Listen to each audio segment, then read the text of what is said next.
Alright, just 2 more to go. No, 3 actually. The motor's also missing one connection. Yeah. So that's how you use your soldering iron as a hot plate.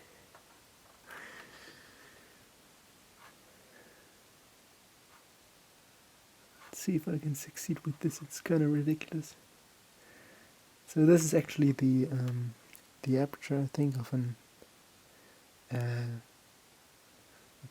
digital camera, Canon PowerShot s100, and apparently has a problem where it will rip apart one of these little flex cables going into the lens assembly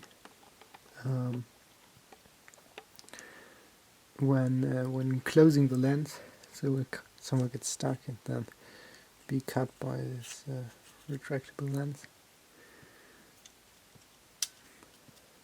You can buy a replacement cable. It's $50. So I'm trying to solder some old headphone wire. Like the wire used in headphones is very thin coated copper wire. Yeah, I tried that to bridge the broken part of the cable. So it's right there where I taped it. The three thin tracks on the cable are broken, and one of the thicker ones. That's one of the motor connections, so I'll have to do that as well later. Yeah, but there's this little optical sensor here. It probably detects when the aperture is fully open or closed. So the camera knows the position of the motor, and it's now just showing that there's an error with the optics when I try to turn it on. So I'll try to solder the remaining 2 wires to the sensor and the one to the motor, and then to this the other end of the wire goes into this receiving connector there, another part of the lens assembly. But yeah, this is just incredibly small, all the parts. I don't think it'll work, but just wanted to use my soldering iron as a hot plate. Changed the plan a bit. I decided to try and scrape away some of the solder resist on the cable itself there, and solder to that, because obviously if I heated the entire sensor up again, my cable, the one I already soldered on there, would fall off again. Should I change my solder tip? No.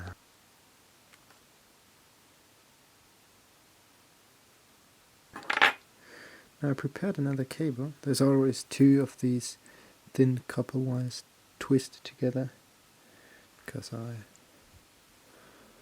didn't feel like risking and breaking them immediately. So 2 might be a little bit stronger.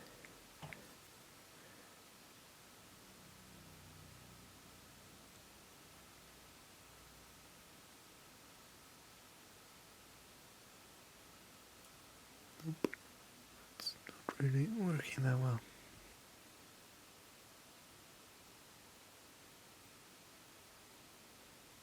No, maybe that's just the burnt coating preventing my solder from sticking to that. I mean, that's a classic, right?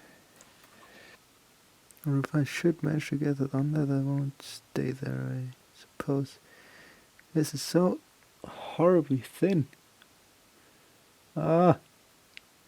Help. Oh no. Alright, I'll clean my solder too very quick. Alright.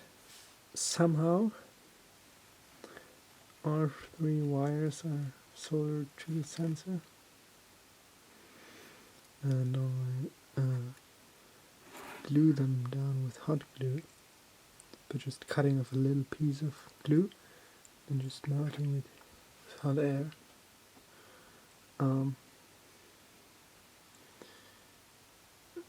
Well, that was a lot of work. This is just how I supply the hot air. So it just is a ceramic tube or a little ceramic pipe, and then I'm just pumping air through that. And then I have some nichrome wire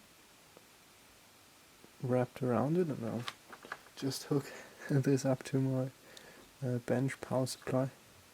Give it like, I don't know, it's at 4 volts right now. Yes, it's horribly janky, that. Dang it. I'll now just try to melt that. If I can manage to keep it where it's supposed to go.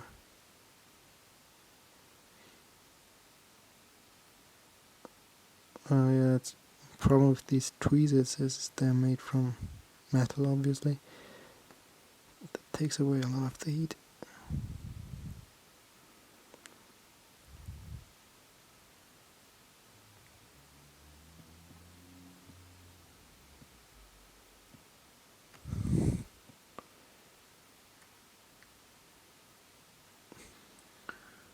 Alright, it's finally done. The solder joints up here are now finished as well. And, well, I'd hoped I wouldn't have to say this, but they were a lot worse. It was really horrible. I guess I spent like over an hour on these 4 solder joints. I didn't even want to think about it. I mean, when I started this, I knew it was going to be very time intensive and very wasteful of my time. Why didn't I mean, why did I do it anyway? Don't understand.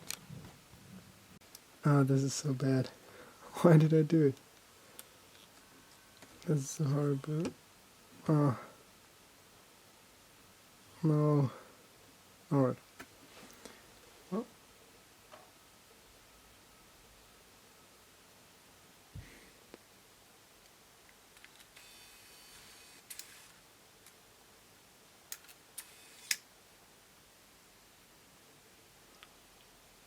Oh my god. What? I mean, it closed. Didn't give me an error.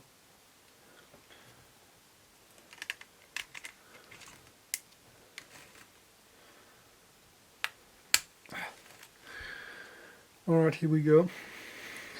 That would be insane. Oh! What? That is no way.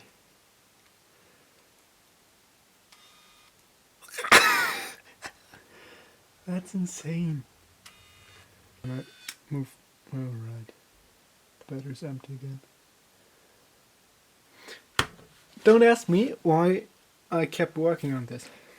So what had happened was that there was a separate issue where just I think the main focus lens was just not properly hooked into the lead screw, which moves it up and down, and so it wasn't able to home that lens to trigger the sensor.